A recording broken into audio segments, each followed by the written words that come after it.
दिल्ली की हर खबर अपने मोबाइल पर पाने के लिए सब्सक्राइब कीजिए दिल्ली दस्तक न्यूज़ चैनल को और हर लेटेस्ट अपडेट के लिए बेल आइकन जरूर दबाएं।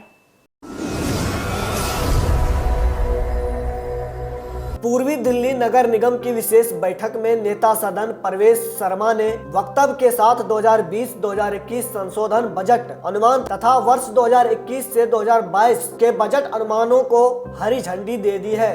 नेता सदन परवेश शर्मा ने जहां बजट को जन उपयोगी बताया है, वहीं नेता विपक्ष मनोज त्यागी ने इसे हवाई कहा है। नेता सदन परवेश शर्मा ने कहा कि भारतीय जनता पार्टी का उद्देश्य सबका साथ, सबका विकास, सबका विश्वास है। अपने उद्देश्य के चलते हम निगम में काम कर रहे हैं। निगम आयुक्त द्वारा प्रस्तावित कर प्रस्तावों को हमने निरस्त कर दिया है, जिससे जनता पर कोई बोझ न पड़े।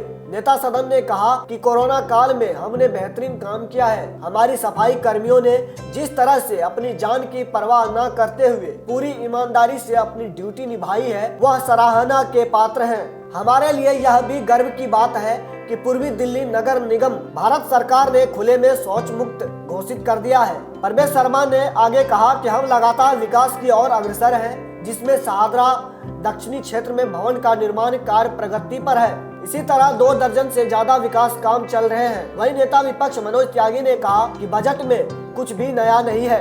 आम आदमी के लिए बजट में कुछ भी नहीं किया गया है। यदि सही शब्दों में कहा जाए तो बजट में नेता सदन ने खुद ही अपनी पीठ थपथपाई है।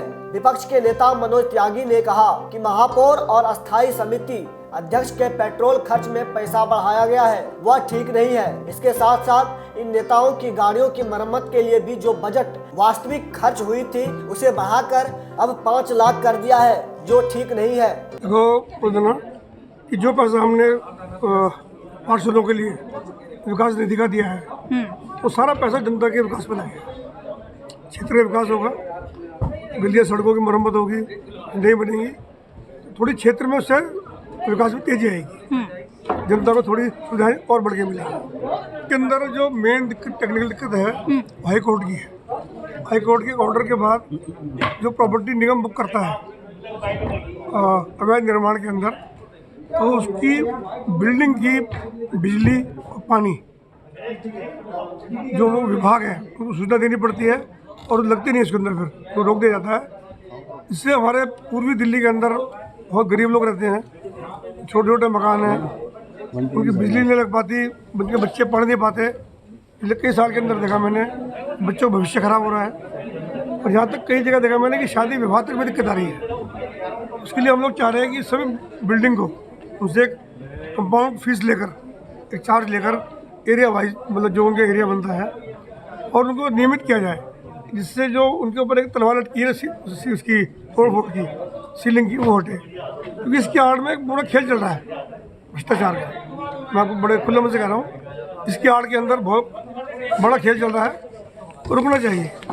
आमदनी के लिए हम लोग जो हमारा हाउस टैक्स है उसका सर्वे हमारा चल रहा है, डोर टू डोर का, लगभग कंप्लीट हो गया है। हमारे पास लगभग 16.5 लाख मकानों की हमारे पास जानकारी हमारे पास है, जो हमारे पूर्वी दिल्ली निगम क्षेत्र में आते हैं।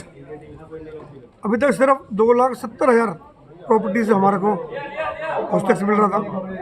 लगभग 14 लाख प्रॉपर्टी संपत्ति हाउस टैक्स दे ही नहीं रही। उसके अंदर भी क्या है, जो लोग दे रहे हैं प्रॉपर्टी कमर्शियल है और दे रहे हैं वो उसका रेजिडेंशियल उसका हाउस टैक्स। प्रॉपर्टी 4 मंजिल की है, पुरानी चली आ रही है 1 मंजिल की, तो पुराना टैक्स दे रहे हैं 1 मंजिल का। तो सबको हमने चिन्हित किया है सर्वे के द्वारा, उन सबसे टैक्स बढ़ा रहे हैं, टैक्स लेंगे सबसे, उन्हें टैक्स लगाया और उन सबसे टैक्स लेंगे हम। और 2 जो हमारी अनऑथराइज एरियाज़ हैं, वहाँ से हमें कभी टैक्स नहीं मिलता, लिया नहीं टैक्स हमने। और इस बार हम जो रिहायशी मकान है उनसे 2 साल का पिछला, और जो कमर्शियल एक्टिविटी मकान हैं, जो बिल्डिंग्स हैं, उनसे भी 3 साल का टैक्स लेकर उनको आगे के लिए रेगुलाइज कर देंगे। दिल्ली दस्तक के लिए मिंटू झा के साथ रवि डालमिया की यह रिपोर्ट।